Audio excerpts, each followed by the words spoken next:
Because if somebody watches the podcast and then they figure out the trivia, which proves that they watched the whole thing, then they'll get a drink at the meetup.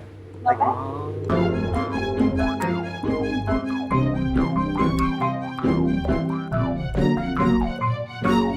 hello, everybody, and welcome to the Filipino Free Thinkers podcast that's also a video. I'm Red. I'm Sharmila. I'm Leloy.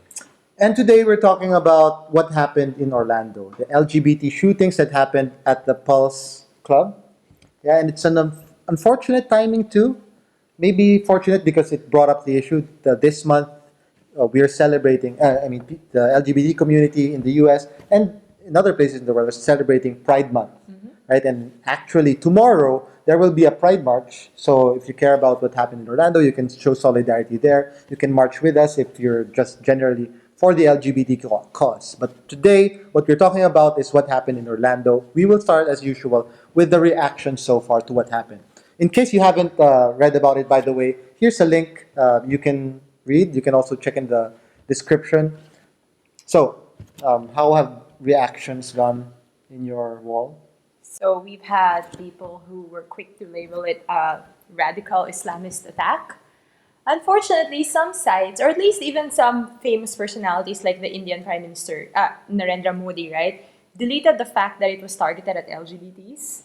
So that part was just erased, and the focus was on that it was a shooting and all lives matter type thing. All lives matter. Yeah, we know how that goes. Yeah. Leloy, what about you? Not a lot happening on my wall, but how have I wanted to read up on this event? What I've discovered a couple of things. I looked up the jurisprudence on the Second Amendment and found out how it evolved to this kind of almost absolute right to bear arms. Yeah. And how that's basically stupid, and that's not how you interpret the Second Amendment. And Yeah. so I use this event to give myself a legal education. Of course, I'm mourned too. On the whole, yeah. And you know what really made me cry? The 49-year-old woman, the Yes. mom who went there because she celebrate wanted with to her go gay son. dancing with her gay son, and she got shot. And then what's even worse is that she's a cancer survivor.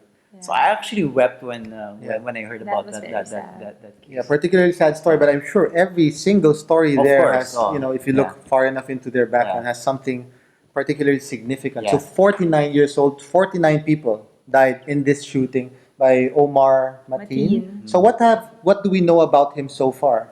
Like what has the media gathered about this person? So we know that his ex-wife accused him of being violent. We also know that he really liked guns and he had like at least 2 of them. We know that his family is an immigrant family from Afghanistan. That his father said he was enraged at the sight of seeing 2 men shooting.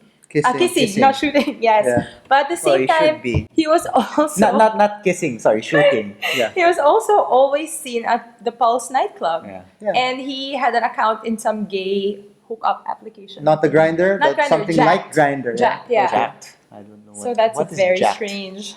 And one of the LGBT dating apps, I guess. Yeah. And people who have interacted with him on the app said that he was rude, he Yeah. was mean, and And even that, those who, and Paul said he was quite belligerent, he would get drunk and like cause trouble.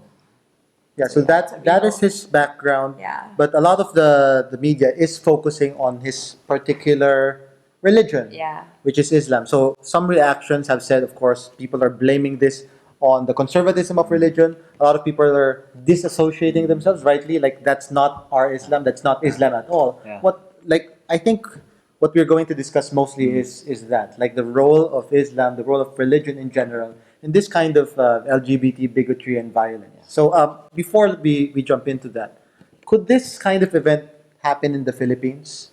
What do you think? Like how different is it? Of course, I think there's the whole gun angle. Yeah. It's not as easy to acquire weapons here. Although, But, yeah. have you seen the statistics? Because again, after this event occurred, people started publishing the Yeah. statistic about the U.S. being the runaway number 1 in terms of gun-related Mass shootings, mass shootings. Yeah. But number 2 is the Philippines. Yeah. So, in a way, we're very similar to the U.S. It could happen. It could happen here. We are, of course, the bastard almost 51st state. Yeah. And we are a red state. Obviously, we're a red state. We love our guns. We love our religion. We and elected Duterte. we elected Duterte, and we love MOR, middle of the road, sentimental music, which is our equivalent of cowboy hillbilly music. So we are a red state. Okay. So this actually, I'm mentioning Duterte. I remember this one incident where there was this person wrapped in a garbage bag Yeah. and then packaging tape, and then there was something posted on the body. It said, "Duterte, I'm a robber." So Yeah. it was being kind of gift. Yeah, a gift for Duterte, like this alleged criminal. Yeah. But upon investigating, like it was found out that this person was actually gay. Yeah. And Yeah. so maybe heard this about is one this. of the many LGBT hate crimes. Yeah. Look up the work of the LGBT Hate Crime Watch if you want to know about this. This is happening in the Philippines. And we have that culture of conservatism that tends to be more bigoted Yeah. towards And I LGBT mean, individuals. Once we start normalizing violent crime against those in the margins, it's very easy for that to be conflated with LGBT and transgender individuals who don't have much political capital, who don't have much public support, right? Yeah. So the addicts Yeah. and the LGBT and the transgenders and everyone else there. Yeah. Yeah, so when you start these Becomes a general reprobate category. Yeah. open Yeah. season, you start manhunts, Yes. you start witch hunts. Who is often like targeted as the witches? The people in the margins, Yeah. the minorities, and unfortunately LGBT individuals. So we will look at the role of religion now in this tragedy. So what do you think? Like of the reactions that we've seen, that we've heard or read, what is the most sensible as far as the relationship of Islam and or religion in general and LGBT violence? So I guess in this case, right, there's a lot of homophobia and some self-loathing, assuming Omar Mateen may have felt any homosexual urges, which he might have if he signed up for this app and he was always at Pulse. And he's taught to hate himself. I do think that comes from a certain broad system of belief that many religions share, Christianity and Islam, of regarding LGBT people as sinful, as inferior, as something you must not aspire to, and a certain narrative of masculinity that emphasizes aggression, violence, never showing weakness. And when all those things come together, it's a very dangerous culture. Yeah, I don't know how religious this guy was or how Yeah. well versed he was when it comes to Islam. So obviously he's not. We're not saying he's ISIS. Yes. So those He people did were pledge saying, like, allegiance to Yes. ISIS, Yeah. like before, not from far Yeah. back, but just yeah, but Yeah. the evidence shows that he barely knew anything about Yes. ISIS. Yeah. That he in fact could not make distinctions between the Muslim Brotherhood and ISIS. Yeah. So Yeah. this is the violence here does not come from a sophisticated understanding No. of Islam. No. Having said that, that does not necessarily mean we can automatically exonerate religion or Islam for the kind of violence that engenders violence against homosexuals. In the same way that I think I'm a non-Muslim, so I think it's stupid for me to say that's not Islam. Yeah. I don't really know what Islam is, and I Yeah. don't think anybody does. It'd be arrogant for both Muslims and non-Muslims alike to say that's not Islam, Yeah. as if you were the expert on Islam. In fact, the thing about Islam is that there are multiple definitions Yeah. of Islam, and it's one of the least centralized religions in the world. So it could be Islam, it could be this form of Islam, The that many form forms of Islam, the many you know, the- forms of yeah. Islam. Yeah. So yeah, one fallacy that keeps being brought up is the one true Islam fallacy, Yeah. I think, or one true religion. That like there's this one authority that gets to Yeah. decide what's true, the true version Yeah. of religion, but it's not. I think for those people who say like, okay, that's not Islam, the idea of what is it's actually they end up coming up with a very prescriptivist idea of what Islam is, and they're usually referring to kind of classical. The classical Islam of antiquity, Yeah. this was during the European Middle Ages, when Yeah. the Muslims were reading Aristotle and Plato, and there are some Muslims who actually believe that is Islam. Yeah. I don't know. Yeah. I don't particularly I mean- care. I mean, I think it would be good for them if they return to this, but it's not my place to advocate for kind of Islamic reformation. All I know is that Islam, as it is interpreted now, has a lot of violent strains. And Yeah, so a while lot- I would celebrate a return to whatever classical Islam, we don't have that now. Yeah. I mean, that's the point. So some people are trying to bring it Yeah, back to of that. course, yeah. Yeah. So the reform is within Mm. Islam. They're trying to change it from within. What's your take? No, I guess my argument would be, regardless of whether this strain of religion had a direct prescription for violence, the mere fact that there isn't an unequivocal acceptance of LGBT, that this acceptance is always qualified by even something mild like who am I to judge, or hate the sin but love the sinner, like even these backhanded forms of acceptance still contribute to that culture. So to me, Yeah. I'm not even very concerned about proving that the religion is inherently violent or Yeah. inherently pushes people to do violent things. If you contribute to this culture that leads to hate and inferiorizing, you are already complicit. Like people will think, oh, my religion, Christianity. I'm not Christian. I mean, I'm talking on behalf of someone else. Like my religion, Christianity, will not be. It won't happen in our own backyard, right? They think this, but they don't know about places like Uganda, Yes. where there was a kill the gays bill, that was Yes. almost turned into law, and one of the main proponents of that was Bishop Wamika, Yes. who Pope Francis could have fired, can still fire anytime, but nothing's being done. So I think, and that culture is you'd think that it's isolated, Yeah. like what does Catholicism have to do with Islam? And then you look at the Yeah. UN, where when LGBT friendly like resolutions are being Yeah. proposed, Yeah. and often there's an alliance of these two Yes. big religions saying no, let's not let that Yeah. happen. I'm one of the things I hate is people who don't want to secularists who don't want to compare between religions. They're like, oh, all religions are the same. Let's not split hairs. And that's actually just a way of being politically correct, Yeah. because they don't want to say that in certain respects Islam is worse than Catholicism or vice versa, Yeah. right? It's Yeah. actually a coward. It's actually a coward solution, Yeah. Yeah. because anything can be compared. Even apples and oranges can be compared if you tell me what the criteria for comparison Yeah. is. Yeah. And to back off and to say, oh, it's apples and oranges, I can compare is stupid. So, but when it comes to this, I try to think, like, let's try to compare homophobia in Christianity and Islam. Where is it worse? And let's not back off from that question. I have a I don't want to Yeah. back off from the question Yeah. as an intellectual pursuit, Yeah. but actually I have a hard time saying which religion Agreed. kind of hates gays more. Yeah, yeah. You mentioned there the political correctness, because a lot of people, when they do argue and when they even start to give an indication of criticizing Islam, the charges of Islamophobia will start to be thrown around. Yeah. So what do you think about the charges of Islamophobia?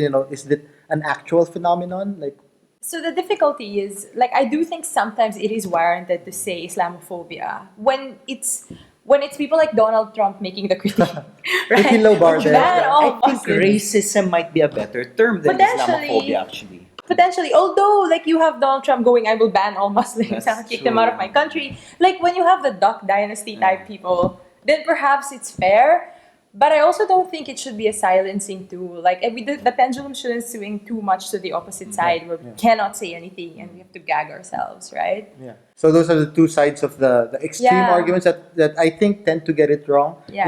All Muslims are violent and homophobic. And then on the other side, no Muslims or There's nothing. Islam Or cannot. we can't say anything Yeah. about it. We can't say Yeah, anything yeah. critical. So maybe, Yeah. it's somewhere in the middle. There are elements of Islam, Wahhabi or whatever interpretations of Islam that tend to be more bigoted and violent, and those deserve to be criticized and reformed. Yeah. And I think one of the things that keep happening is, like, when progressive people, they support people in the Islam religion who want to dissociate from all of this violence, right?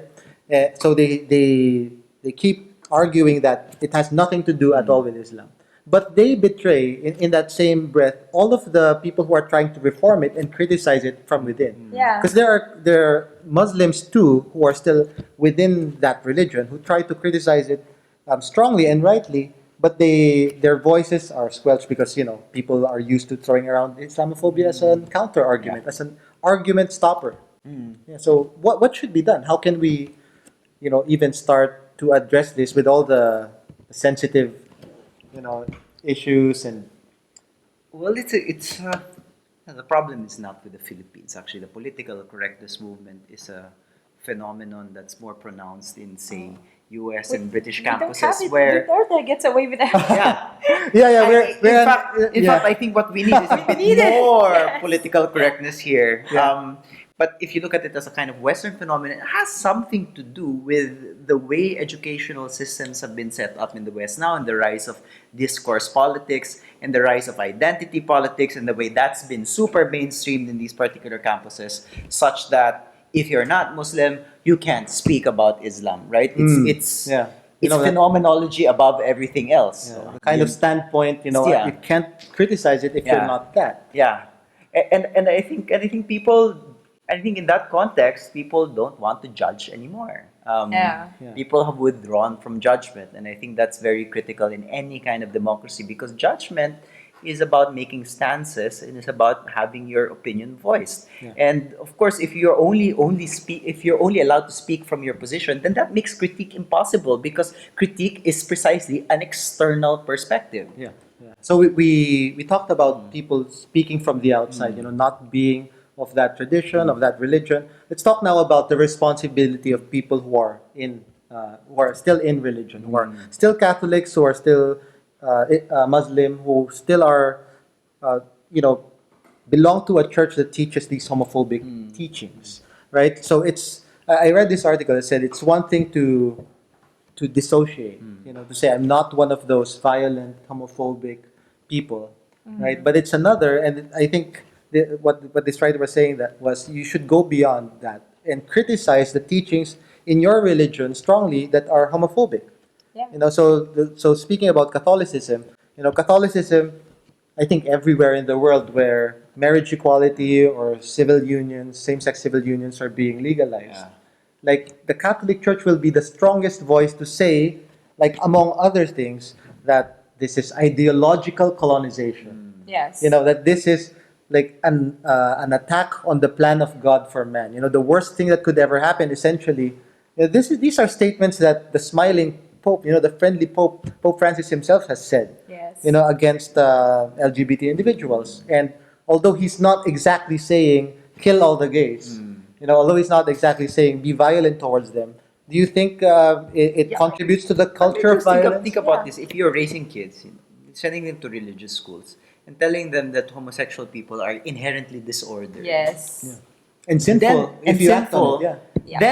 Then that's the first step towards a line of thinking that believes they are less than human. They're subhuman. They're the Yes, other. it's that Violence simple. against them is acceptable. It's a kind of othering, and the classic Catholic distinction Yeah. between love the person, hate the act is Yeah. stupid, because part of homosexuality, part of who you Yes. are as a gay person Yeah. is, at least for a lot of people, Yeah. wanting to fuck people of your own sex. Yeah. Um, So I just feel that if you are a progressive member of a religion, you need to stop tolerating the doublespeak. yeah. Like, in fact, the doublespeak makes it more dangerous because it provides like a veneer of legitimacy over inherent bigoted views. Yeah. So unless the acceptance is unconditional and unequivocal, it's still a form of bigotry. Yeah, like on some days I have this mood where if you don't leave that religion, then you still legitimize it. Like even if you say that you do not adhere to certain teachings, Yeah. you're identifying as part of that religion. You're making that religion like one of a billion person religion. Still Yeah. legitimizes all of the things they say, even the things that you disagree with. Yeah. So that's my issue with it. On some moods, on some, be a progressive Yeah. Catholic or Muslim and tell people to be Yeah, more for- pro-LGBT. For me, it depends on the day. It depends on the day. It I depends guess- on how I alright, wake up. Sure, I agree with this. But for me, I would hold Catholic education institutions to a higher bar. Catholic private individuals, you can do whatever you want, sure. But if you're aspiring to mold the next generation and educate people and you identify as an academic institution, you probably should be held to a higher bar. Yeah. It is unethical for you to continue to peddle, homophobia in a dressed up, sexy form. Yeah. It's And not sexy. It's actually cheesy, Sharmila. Whatever, like dressed up, sanitized form. They make it cheesy. Yeah. but still, the fact that we are talking about this is something to celebrate. It is LGBT month, Pride Month. So happy Pride. Happy Pride. Thank you for watching this episode. Please like, share, comment, subscribe. You know the drill. Tomorrow is the Pride March. Details of that will be on our website, on our social media sites. On behalf of Sharmila, Leloy, Tin, Pepper, Max, Garrick, Frank, and the analyst desk and our millions of staff. See you next week.